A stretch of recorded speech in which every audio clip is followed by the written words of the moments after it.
Hi guys, ಎಲ್ಲರಿಗೂ ನಮಸ್ಕಾರ. ನಮ್ಮ ಶ್ರೀ ಶಿವ ಬ್ಲಾಗ್ ಚಾನಲ್ಗೆ ಮತ್ತೆ ಸ್ವಾಗತ. ಇವತ್ತು ನಾವು ಫ್ಯಾಮ್ಲಿ ಪೂರ್ತಿ ಪ್ಯಾಂಪರಿಂಗ್ ಸೆಷನ್ನು ಹೇರ್ ಕಟ್ಸ್ ಇದೆ 3 ಜನದ್ದು. ಹಾಗೆ ನಂದು ಐಬ್ರೋ ಮತ್ತು ನಮ್ಮದು ಸ್ವಲ್ಪ ಕ್ಲೀನಪ್ ಮಾಡಿಸೋಣ ಅಂತ ಅಂದ್ಕೊತಾ ಇದ್ದೀನಿ. ಸೊ ಇವತ್ತು 27th January, ಇವತ್ತೂ ರಜಾ ಇದೆ, 4th Saturday. ಸೊ ಅದಕ್ಕೆ ಇವತ್ತು ನಾವು ಅದನ್ನು ಮುಗಿಸ್ಕೊಂಡ್ಬಿಟ್ರೆ ಇನ್ನು 2 days ಇದೆ ನಮ್ಮ ಟ್ರಾವೆಲ್ಗೆ. ಸೊ ಸರಿ ಹೋಗುತ್ತೆ ಅಂತ ಹೇಳಿಬಿಟ್ಟು ಸೊ ಬನ್ನಿ, ನಾನು ಹೊರಡ್ತಾ ಇದ್ದೀನಿ, ಹೋಗೋಣ.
ನಾನು ಆ್ಯಕ್ಚುಲಿ ಅವ್ರಿಗೆ ಲೇಯರ್ ವಿತ್ ಫೇಸ್ ಫ್ರೇಮಿಂಗ್ನ ಎಕ್ಸ್ಪ್ಲೇನ್ ಮಾಡಿದ್ದೆ, ನನಗೆ ಆ ಥರ ಬೇಕಂತ ಹೇಳ್ಬಿಟ್ಟು. ಸೊ ನನ್ನ ಹೇರ್ ಕಟ್ಟು ಆಲ್ಮೋಸ್ಟು ಅಂದರೆ ನಂದು ಲಾಂಗು ಭಾಳ ಏನು ಗ್ರೋತ್ ಆಗಿರಲಿಲ್ಲ. ಸೊ ನಾನು 1.5 year ಫುಲ್ಲು ಬಾಬ್ ಕಟ್ ಮಾಡಿಸಿದ್ದೆ. ಸೊ ಇಷ್ಟು ಮಾತ್ರ ಗ್ರೋತ್ ಆಗಿತ್ತು. ನನಗೆ ಲೆಂತು ಹಂಗೆ ಮೇಂಟೈನ್ ಆಗಬೇಕು ಅಂತ ಹೇಳಿದ್ದೆ. ಸೊ ಈ ಥರ ಮಾಡಿಕೊಟ್ರು, ನನಗೆ ಭಾಳ ಚೆನ್ನಾಗಿ ಮಾಡಿದ್ರು ಸರ್ವೀಸು. ಸೊ ಇದನ್ನು ಆ್ಯಕ್ಚುಲಿ ಹೇರ್ ಕಲರ್ ಮಾಡಿಸಿಲ್ಲ ನಾನು, ಇದನ್ನು ಹೇರ್ ಕಲರ್ ನಮ್ಮ ಮನೆಯಲ್ಲೇ ಮಾಡ್ಕೊಂಡಿದ್ದು ಇದನ್ನು. ಸೊ ಈ ಥರ ಬಂದಿತ್ತು ನಂದು ಹೇರ್ ಕಟ್ಟು, ಭಾಳ ನೀಟಾಗಿ ನನಗೆ ಹೆಂಗೆ ಬೇಕೋ ಹಂಗೆ ಕ್ಲೀನಾಗಿ ಮಾಡಿದ್ರು ನನಗೆ ಹೇರ್ ಕಟ್ಟು. ನೆಕ್ಸ್ಟ್ ಓಕೆ, ನಾನು ಮುಗಿಸಿದ್ಮೇಲೆ ಶ್ಲೋಕು ಸ್ಟಾರ್ಟ್ ಮಾಡಿದ್ರಿ ನಾವು. ಸೊ ಶ್ಲೋಕು ಸ್ವಲ್ಪ ಮೂಡಿದ್ದಾಗೆ ಅವನು ಸ್ವಲ್ಪ ಹೊತ್ತು ಗಲಾಟೆ ಮಾಡ್ತಿದ್ದ. ಹಾಗೆ ಮತ್ತು ಸ್ವಲ್ಪ ಹೊತ್ತು ಆದಮೇಲೆ ಸ್ಟಾರ್ಟ್ ಮಾಡಿದ್ರಿ ಮಾಡ್ಸೋದಕ್ಕೆ ಅವನಿಗೆ. ಅವನಿಗೆ ಒಂದು ಫೋಟೋ ತೋರಿಸಿದ್ದೆ ನಾನು, ಈ ಥರ ಬೇಕಂತ ಹೇಳ್ಬಿಟ್ಟು. ಸೊ ಆ ರೀತಿ ಮಾಡ್ತಿದ್ರು ಅವನಿಗೆ. ಅವನಿಗೆ ಸ್ವಲ್ಪ ಆಲ್ಮೋಸ್ಟು ಭಾಳ ಸ್ಮೂತು ಇಲ್ಲ ಅವನ ಹೇರ್ಸು. ಸೊ ಆಲ್ಮೋಸ್ಟ್ ಸ್ವಲ್ಪ ಕರ್ಲಿನೇ ಅವನಿಗೆ.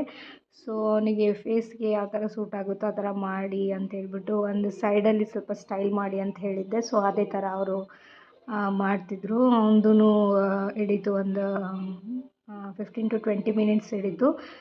ನಂದು ಸ್ವಲ್ಪ ಲೇಟ್ ಆಯಿತು. ಸೊ ಹಾಗೆ ಇವ್ರದ್ದು ಮುಗಿಸಿ ಮತ್ತು ನಮ್ಮವ್ರದ್ದು ಸ್ಟಾರ್ಟ್ ಮಾಡೋದು. ಸೊ ನಾವು 3 ಜನದ್ದು ಆಲ್ಮೋಸ್ಟ್ ಒಂದು 3 to 4 to 5 hours ಹಿಡೀತು ಆಲ್ಮೋಸ್ಟ್ ನಮ್ಮ 3 ಜನದ್ದು ಹೇರ್ ಕಟ್ಸು ಮತ್ತು ಐಬ್ರೋ. ಮತ್ತು ನಮ್ಮವ್ರದ್ದು ಸ್ವಲ್ಪ ನಾನೇ, ಅವ್ರಿಗೇನು ಇಂಟ್ರೆಸ್ಟ್ ಇಲ್ಲ ಅದ್ರ ಬಗ್ಗೆ. ಸೊ ನಾನೇ ಕ್ಲೀನಪ್ ಮಾಡಿಸು ಅಂತ ಹೇಳಿದೆ. ಸೊ ಅದು ಡಿಟ್ಯಾನಿಂಗ್ ಮಾಡಿದ್ರು ಅವನಿಗೆ.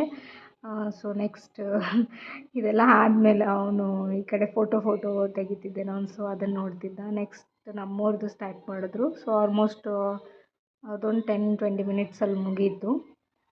ಸೊ ಈ ಥರ ಇತ್ತು ನಮ್ಮದು 3 ಜನದ್ದು ಪ್ಯಾಂಪರಿಂಗು.